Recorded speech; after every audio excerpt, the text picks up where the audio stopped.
എന്താ കനക അത്യാവശ്യമായിട്ട് വരാൻ പറഞ്ഞത്? എന്താ ഏയ് വിളിച്ചു രാവിലെ. ഇന്നാ? നിന്നെ വിളിച്ചാ? ഇല്ല, എന്നെ വിളിച്ചില്ല. അത് എന്നെ വിളിച്ചു. ഇന്ന് വിഷു അല്ലേ, ചിലപ്പോ വല്ല കൈനീട്ടം തരാനായിരിക്കുള്ളൂ. ഓ അങ്ങേരോ? എന്തേ? ആറുത്ത കൈക്ക് ഉപ്പ് കേൾക്കാത്ത പാർട്ടിയിലൂടെ അയാള്. പിന്നെ എന്തിനാവും വിളിച്ചത്? എനിക്കറിഞ്ഞൂടാ. എന്തിനാന്ന് ചോദിച്ചില്ലേ നീ? ചോദിച്ചോന്നേ. അപ്പൊ അങ്ങേര് പറഞ്ഞു നേരിട്ട് വാ, അത് ഗൗരവപ്പെട്ടൊരു കാര്യമാണ്, നമുക്ക് സംസാരിക്കാന്ന് പറഞ്ഞു. അപ്പൊ അതിലെന്തോ വിഷയം ഉണ്ടല്ലോ. വിഷയം എന്താണെന്നറിയോ? ആ സൈക്കിൾ മുക്കിൽ ആ ട്രാൻസ്ഫോമറിന്റെ തിരിമറിയില്ലേ, അതെങ്ങാനും പുള്ളി അറിഞ്ഞു കാണും. ഏയ് നല്ല അറിഞ്ഞു കാണും. അങ്ങനെയാണെങ്കിൽ നിന്നെയാണ് വിളിക്കേണ്ടത്, എന്നെയല്ല. അതെന്തിനാണ്? ഇതിനു മുമ്പ് നമ്മൾ പലതും ചെയ്തിട്ടില്ലേ, അപ്പോൾ കുഴപ്പമൊന്നും ഉണ്ടായിട്ടില്ല. ഈ ട്രാൻസ്ഫോമർ ബുക്കിൻ്റെ കാര്യം പൊക്കി പിടിച്ചിട്ട് തന്നെ ഇത് വേറെ എന്തെങ്കിലും കാര്യമായിരിക്കുള്ളൂ. മനുഷ്യൻ സത്യസന്ധമായിട്ട് ജോലി ചെയ്തുകൊണ്ടിരുന്നതാണ്. നിന്റെ കൂടെ കൂടിയ പിന്നെയാണ് ഞാൻ ഈ പരുവത്തിലായി പോയത്. അല്ല കനക, ഞാനൊന്ന് ചോദിക്കട്ടെ, ഞാൻ അറിയാതെ നിന്നെ ഏതെങ്കിലും ട്രാൻസ്ഫോമർ അടിച്ചു മാറ്റി വിറ്റാ? നീ നിന്റെ പാട്ടിൽ പോയോ? പിന്നെ നിന്നെ മാത്രം വിളിക്കണേ എന്തിനാണ്? അതാണ് എനിക്ക് മനസ്സിലാവാത്തത്. ഇനി വിഷമിക്കണ്ട, ഇത് വല്ല പണിഷ്മെന്റ് ട്രാൻസ്ഫർ ആയിരിക്കുള്ളൂ. 6 മാസം കഴിഞ്ഞാൽ തിരിച്ചു പോരുകയും ചെയ്യാം. നീ എന്റെ ഭാര്യ കേൾക്കും കേട്ടാ. നിങ്ങളുടെ കയറി എയുടെ വീട്ടിലാക്കി തരാൻ. മനുഷ്യന്റെ കണിയോ പോക്കായി. അതെ, അങ്ങേര് വല്ലതും ചൊറിഞ്ഞ് എന്നോട് സംസാരിച്ചു കഴിഞ്ഞാൽ ഉറപ്പായിട്ട് ഞാൻ തിരിച്ചു പറയൂട്ടാ. പിന്നെ കയറി നീങ്ങാട്. അയാളെ കണ്ടാൽ മുട്ടടിക്കണ പാർട്ടിയാണ്.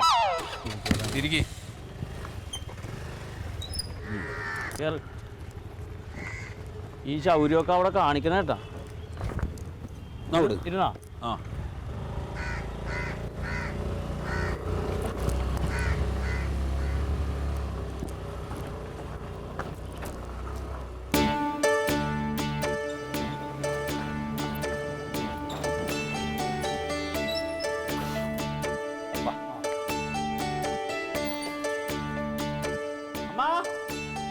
ജമന്തി, ജമന്തി, വാ. തങ്കം, തങ്കം, എടി തങ്കം, വാ അങ്ങോട്ട്. വാ വാ വാ.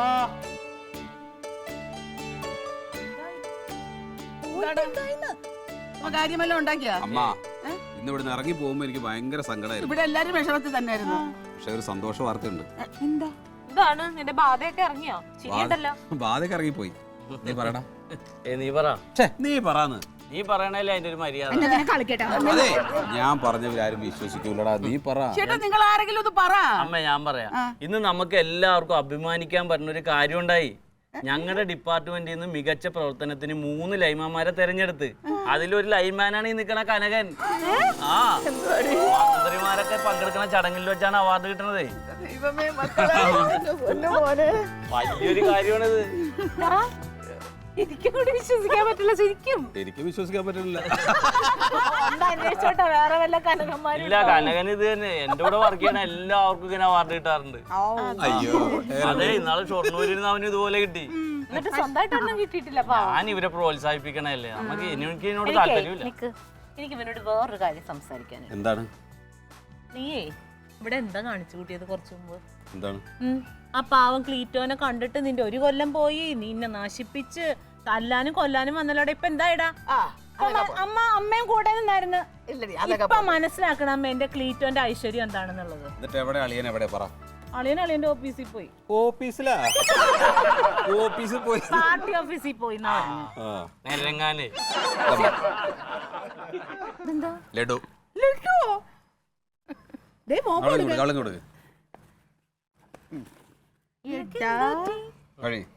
ദൈവമേ, ചാകാനാണോ? അങ്ങനെ പറയല്ലേ നാഥനെ. സന്തോഷം കൂടെ കൂടി എന്റെ ഇഷ്ടം. അത് ബാക്കി അളിയനെ വെക്കാം.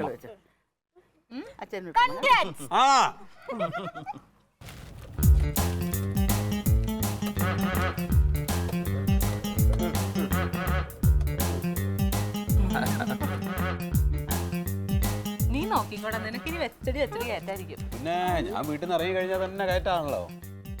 ബാക്കി കാര്യങ്ങൾ പെട്ടെന്ന് ജയിച്ചോണം കേട്ടാ.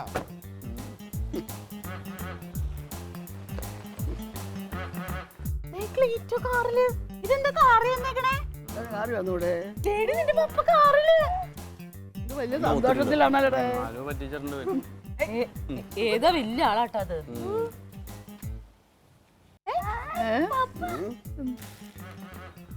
ആരാ വിളിച്ചത്?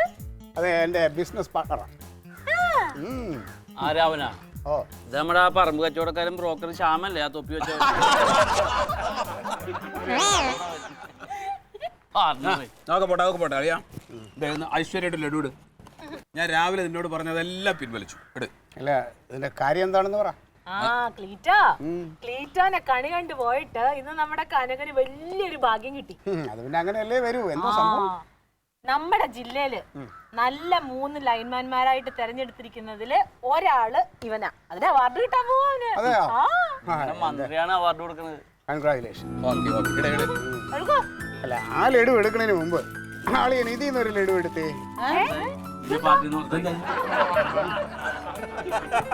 അമ്മേ ഇന്ന് എനിക്കും ഉണ്ടായി വലിയൊരു ഭാഗ്യം. എന്തോന്ന്?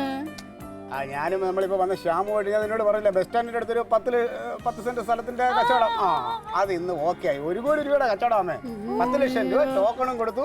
എന്റെ 30,000 രൂപ കമ്മീഷനും പോക്കറ്റിൽ കിട്ടി. എന്തായാലും ക്ലീറ്റോ ചേട്ടന്റെ 10 വർഷം പോയിന്നും പറഞ്ഞ് രാവിലെ എന്ത് ബഹളമായിരുന്നു ഇവിടെ. എന്റെ ഏട്ടനെ കണി കണ്ടു, നീ പോടാ എന്തൊക്കെ പറഞ്ഞു നാത്തൂനല്ലേ. ഇപ്പൊ കനകനും പറഞ്ഞില്ലേ. അല്ല എന്നാലും ഭാഗ്യം വന്നല്ലോ. അതല്ല, ഈ കണി എന്നൊക്കെ പറയുന്നത് ഒരു വിശ്വാസം മാത്രമേ ഉള്ളൂ. ഇനി നമുക്ക് വരുന്ന ഈ നല്ല കാര്യങ്ങളൊക്കെ എങ്ങനെയാണെന്ന് അറിയാമോ? നമ്മുടെ മനസ്സും പ്രവൃത്തിയും പോലെ ഇരിക്കും. ഇവന് എന്ത് അട്ടഹാസം കാണിച്ചെന്ന് പറഞ്ഞാൽ ഇവരുടെ മനസ്സ് നല്ലതാണ്. നീ ഇപ്പൊ മനസ്സിലായല്ലോ. എങ്കിൽ പിന്നെ കനക അടുത്ത വിഷുവിന് ക്ലീറ്റസിനെ ഞാൻ ബുക്ക് ചെയ്തു. അല്ല ഇവനെ കണി കണ്ടിട്ട് എനിക്കൊരു അവാർഡ് കിട്ടിയെങ്കിലാ.